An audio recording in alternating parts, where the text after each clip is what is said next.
Salut les cinéphages, c'est Merege, et aujourd'hui, 3 petits trous de balles, 3 grosses têtes à claque qu'on a envie de baffer comme ça, des allers-retours pendant tout le film, insupportable les enfants. Je parle évidemment des 3 acteurs principaux du nouveau film de Luca Guadagnino, que je n'aime pas beaucoup, à qui l'on doit le désastreux remake de Suspiria par exemple, Call Me By Your Name, mais le néanmoins excellent Bones and All. J'avais adoré avec Timothée Chalamet en vampire, en mode film d'auteur. Excellent, franchement. Ça, c'est un très très bon film. Et là, sur Challengers, donc, regardez-moi cette affiche de toute beauté, avec Zendaya, Mike Faist et Josh O'Connor dans les rôles principaux. Eh bien, je me suis un petit peu ennuyé quand même.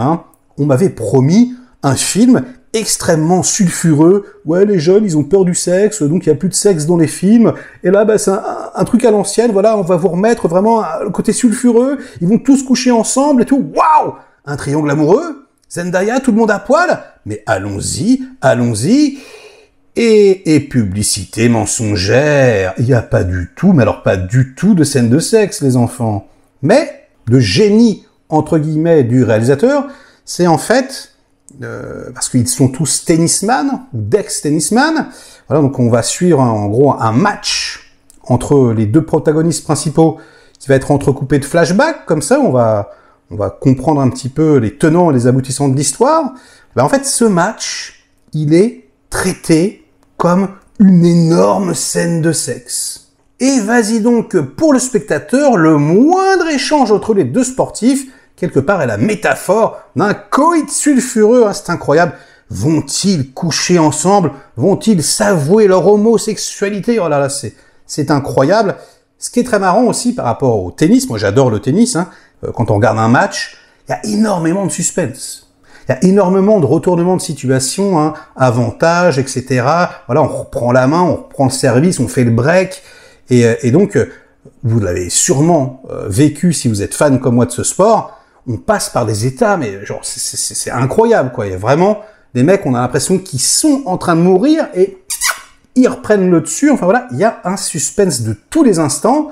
Et quand ils se collent aux fesses réellement, on a même le tie-break. Enfin voilà, où là il y a un point chacun. Enfin c'est insupportable. Et c'est exactement ce que le film fait. C'est-à-dire vraiment, il a construit la relation sensuelle, sexuelle entre les 3 personnages avec un suspense digne d'un set de tennis. Je peux pas le dire autrement. Et ça, c'est vraiment très très bien trouvé. Alors, c'est complètement extravagant, c'est complètement assumé tel quel. C'est-à-dire musique tonitruante, toute la réalisation est complètement gratuite. Je veux dire vraiment, quoi, c'est une sorte de clip énorme. Enfin, pas complètement, j'exagère, mais en tout cas, il y a énormément d'effets pour vous maintenir réveillé comme ça. Les personnages surexpliquent toutes les situations.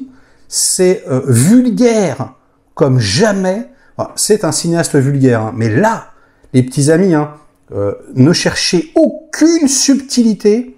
C'est-à-dire que tu as vraiment les 2 mecs, suintants, avec d'autres gars kékettes à l'air, en train de manger des bananes en gros plan ou en train de lécher des hot dogs. Oh waouh, c'est assez marrant. Et j'étais quand même relativement surpris par la gratuité du truc. Le réalisateur tente de faire passer le spectateur par toutes les émotions. C'est un peu comme une lente masturbation. Et alors à la fin, il y a le climax, il y a l'éjaculation, les enfants. Alors là, c'est la meilleure scène du film. Là, je me suis un peu réveillé. Et franchement, rien que pour cette scène, ça vaut le coup. On est dans un truc, mais complètement fou. L'imagination, la créativité du réalisateur jaillit, sort de lui, s'éjecte, se propulse comme un geyser incontrôlable. Ça vous rappelle pas quelque chose? Et on assiste médusé à une scène complètement hallucinante.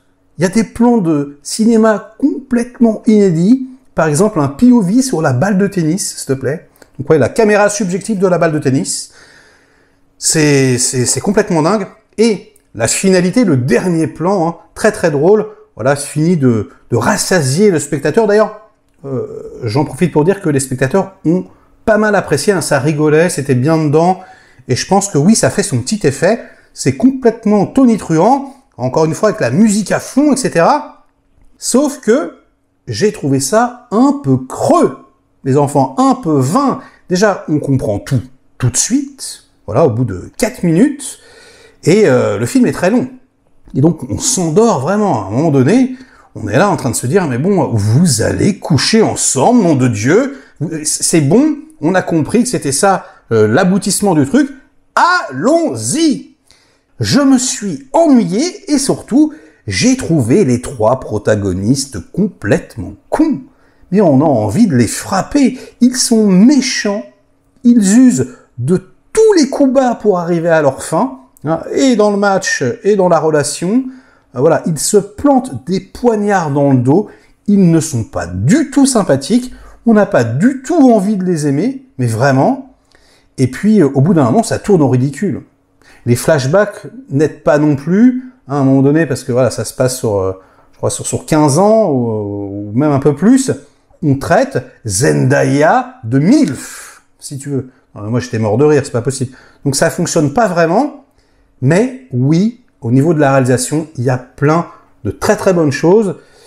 Et comme tout le monde s'enflamme sur les internets en trouvant ce film absolument estomacant, extraordinaire, ben, je vous ai trouvé quelques mauvaises critiques. Je les partage pour aller dans mon sens. Les Inrecuptibles, ils nous disent « Le film nous laisse totalement lessivés, avec l'impression de sortir à la fois 2 heures de publicité sexualisante, doublée d'une de ces séances d'entraînement cardio à haute intensité dans les clubs pour cadres sup. » Waouh! Alors c'est pas faux, l'esthétique, ça fait un peu ça, et c'est vrai qu'on ressort lessivé, mais vraiment, ça va beaucoup trop loin cette dernière scène, c'est beaucoup trop long, c'est beaucoup trop vulgaire, il y en a partout, la scène de la tempête et tout, oh là là, enfin vraiment, et finalement, bon bah ouais, c'est beau, c'est chic, mais ça raconte pas grand chose, j'ai envie de vous dire. Allez, on continue avec Libération, qui nous dit « Lucas Guadagnino atteint un nouveau degré de racolage avec ce triangle amoureux dans le milieu du tennis, où le sexy le dispute au vide. » Voilà, ben, c'est pas moi qui l'ai dit, donc on sera d'accord, hein, c'est complètement creux, pour moi c'est complètement artificiel. Les Échos sont également d'accord, hein, un objet design chic et creux. C'est vrai, c'est vrai, mais amusant quelque part. On pourrait rajouter mais amusant. Voilà. Et enfin, on termine avec le Figaro qui nous dit « Ce gilet gym pop et queer ne bouleverse pas le genre, Zendaya ne tire pas les ficelles, elle tient la chandelle. » Et ça, c'est réel. C'est vrai que c'était un peu mensonger le truc. Hein. Et Zendaya, je trouve que dans le film, elle est pas exceptionnelle. Hein. Les 2 mecs, ça va, ils jouent plutôt bien. Elle, c'est pas nul, hein, mais c'est pas incroyable, vraiment pas. Et puis surtout, il y a plein de moments cheesy où elle est un petit peu ridicule. Moi, je dis ça comme ça. Donc attention, voilà, laissez la hype passer. Le film est sympathique, mais en ce qui me concerne, c'est vraiment tout. Et sur ces bonnes paroles, ce sera la fin de cette critique. Likez-la si elle vous a plu, diverti un minimum. Délikez-la sinon, inondez-moi de commentaires comme d'habitude pour faire marcher le petit robot YouTube. Et nous, on se retrouve très vite pour de prochaines aventures. Ciao!